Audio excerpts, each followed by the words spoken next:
MSNBC, CNN, and other major media outlets have largely ignored false claims by Senator Elizabeth Warren, D. Mass, and Sen. Kamala Harris, D. Calif, that Michael Brown was murdered by a white policeman in 2014. Brown, a black 18-year-old, was shot to death in Ferguson, Missouri, by Officer Darren Wilson on August 9, 2014. Wilson claimed it was in self-defense, but protests and some eyewitness claims that Brown had his hands up when he was shot. This led to the mantra, "Hands up, don't shoot." This was later revealed to be false, due to physical evidence and supporting testimony backing Wilson's version of events that Brown attacked him.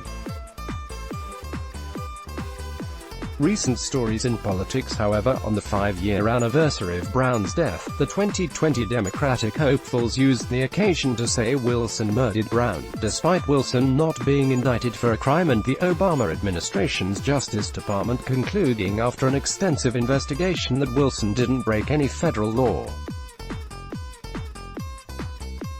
5 years ago, Michael Brown was murdered by a white police officer in Ferguson, Missouri, Warren tweeted on Friday. Michael was unarmed, yet he was shot 6 times. I stand with activists and organizers who continue the fight for justice for Michael. We must confront systemic racism and police violence head-on, wrote Harris. Michael Brown's murder forever changed Ferguson and America.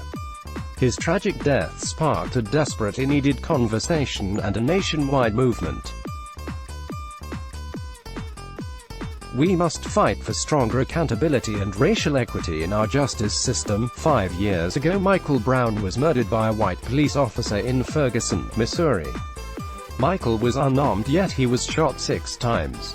I stand with activists and organizers who continue the fight for justice for Michael.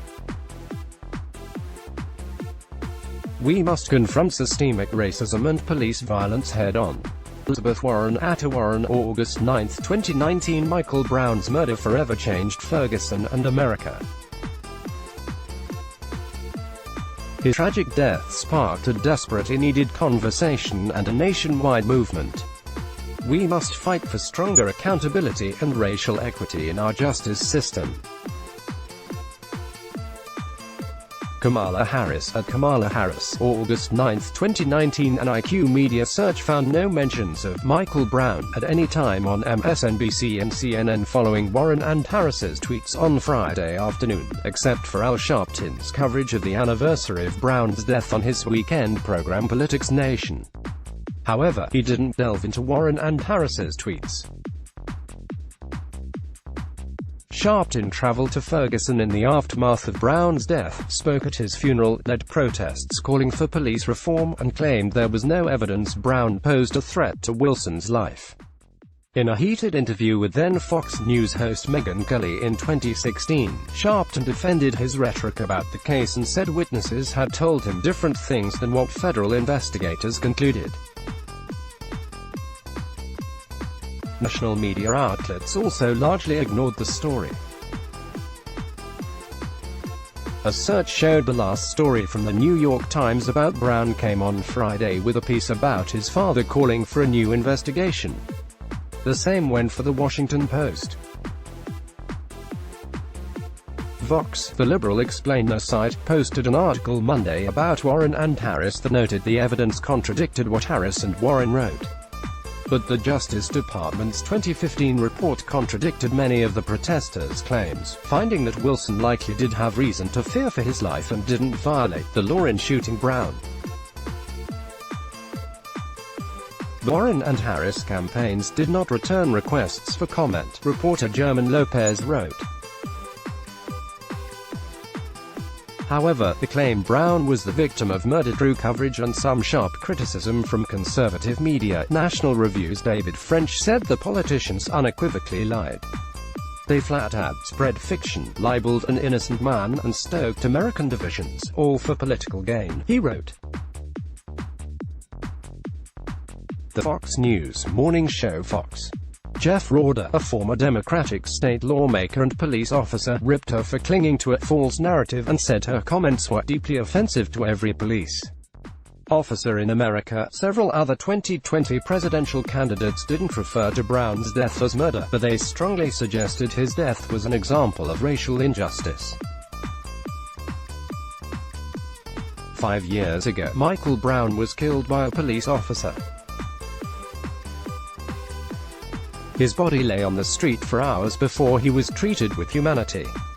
I have been thinking all day about Mike and his family, and my prayers are with them. Cory Booker at Cory Booker, August 9, 2019. 5 years ago, a Ferguson police officer killed Michael Brown, an unarmed teenager. He shot him 6 times. Nothing will bring Michael back, but we can't stop fighting the injustice done to his family and so many others, and until we do better, we're failing them. Kirsten Gillibrand at Sen Gillibrand, August 9, 2019. Like Eric Garner, Michael Brown should be here today.